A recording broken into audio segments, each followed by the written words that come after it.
Welcome to episode 22 of the Selective Mutism H.E.L.P Home Educational Learning Program podcast. My name is Kelly, and I'm a parent of a child with selective mutism. Being that I am a parent and not a medical professional, this podcast is for informational purposes only. When a parent hears their child has a diagnosis of a rare disorder, there's instant fear, uncertainty, worry, guilt, and so many other emotions. Selective mutism is a rare anxiety disorder that not many teachers, pediatricians, or other parents know about. We probably don't have people within our close circle to ask for advice or discuss our concerns. Luckily, we are in an age where information and resources are at our fingertips. One of the first things I did when I found out about our daughter having selective mutism was asked a question about SM in a local mom's Facebook group. From that post, I ended up having a recent graduate student reach out to me who ended up doing a dissertation on selective mutism, and she was able to point me in the direction of the Selective Mutism Association. From there, I was able to find a treating professional in our area and send an email that same day. At the beginning, that's all I thought I needed. I thought I just needed a professional to help my child and we would be good to go. After a couple weeks, though, I soon realized that I needed way more help than that. The psychologist clearly knew a lot about SM, and since I really didn't know anything, most sessions I felt incapable of helping our daughter. I felt like I wasn't doing enough and that my previous parenting style was all wrong and that I was responsible for our daughter's SM because of it. There was a lot of emotions I was feeling, and I wasn't sure if I should even be feeling them. Was I being too sensitive? Was I not understanding SM well enough to help our daughter? What more should I be doing? Again, I went to a Facebook group, and this time I went to the Parents of Children with Selective Mutism group and asked if there was anyone in my state. To my surprise, there was a family that lived only 15 minutes from us. I couldn't believe it. I immediately sent them a message, and we arranged to meet at a local playground. It was my first time meeting another parent who had a child with the same diagnosis as our daughter. I had a list of questions prepared. We had an amazing conversation, and I felt so good afterwards. She was able to give me tips on what worked for them, what didn't work, and how SM presented in her children. It felt so good to have someone validate the feelings I was feeling and know that those feelings may only be temporary. From that moment on, I was motivated to find more parents of children with SM in my area. I started a monthly parent support group that met at a local library. These meetings motivated me to research more about SM and share what I've learned with other families. We were able to have open conversations about the achievements our kids were making and also about the struggles. Social media really is a great way to connect with others, but it can be very isolating when you see friends posting all these wonderful moments their children are able to experience, and you know your child may never have those moments. Being in a room with parents that have felt that pain and have risen above that pain made my world feel right, if just for a moment. My motivation to help our daughter continued to increase, as did my motivation to help the other parents' children. Knowing there were other families that may be struggling pushed me to keep asking questions, to try new strategies, to open my mind into things I never knew existed, and to share what I had learned during our meetings. We laughed, we cried, we strategized, we collaborated, and we built each other up. If it wasn't for the other parents that helped us early on, I don't think I'd be here today recording this podcast. They gave me the strength to keep learning and to share that knowledge with others that may be starting out on their own SM journey. Oftentimes, a parent of a child with selective mutism has their own anxiety they're working through.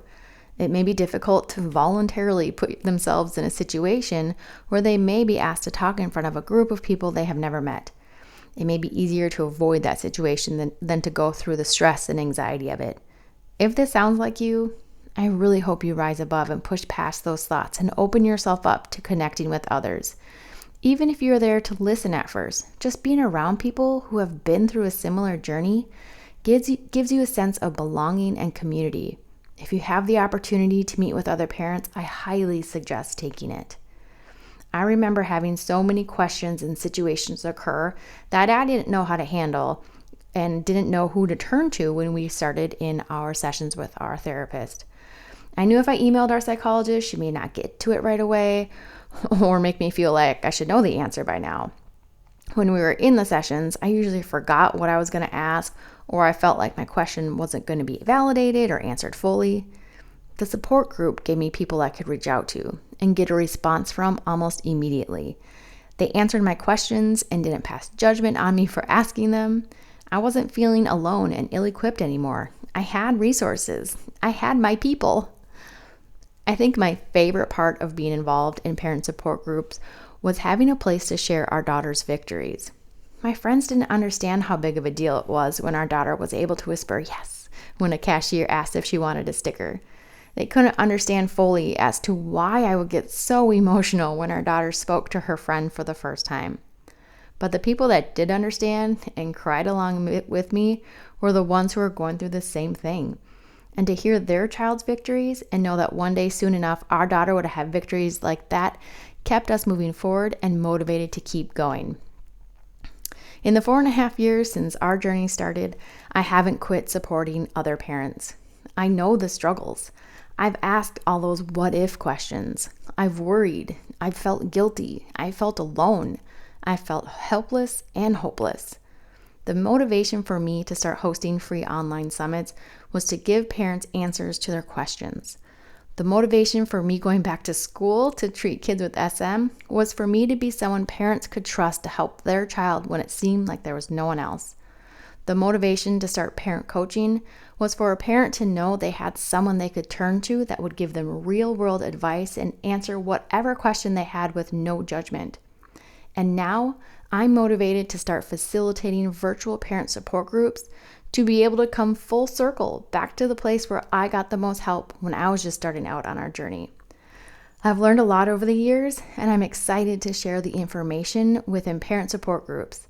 Registration is now open for parent support groups, and they'll be starting the week of September 5th. The groups are going to be divided into 5 separate age groups, so you can get support from parents that are going through the same life challenges as you are. A parent of a child whose 3-year-old is going to be on a very different part of their journey when comparing it to a parent who has a child that is 13. I want these support groups to be meaningful, informative, and worthwhile for everyone that joins.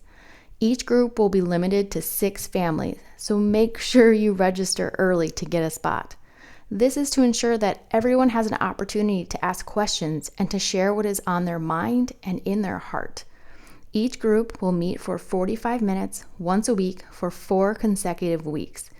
This will allow you to be with the same group of people, to hear about their wins, and for you to share your wins to a group of people you've been able to form a relationship and build trust with. The topics discussed will be topics that matter to the group. I'll be there to help guide the conversation, to bring resources, and to do research on anything the group has questions about. I hope you join one of the groups so you can feel what it's like to not be alone anymore and to feel hope. For more information and to register for any of the parent support groups, go to www.smhelp.org and click on the Parent Support Group tab. As a thank you for being a listener to this podcast, use the code PODCAST22, all lowercase letters with the number 22 at the end, at checkout to save 10% on any of the parent support groups. As always, if you have any questions, please reach out to me via Facebook, Instagram, LinkedIn, or email me at smhelp2020@gmail.com. Take care.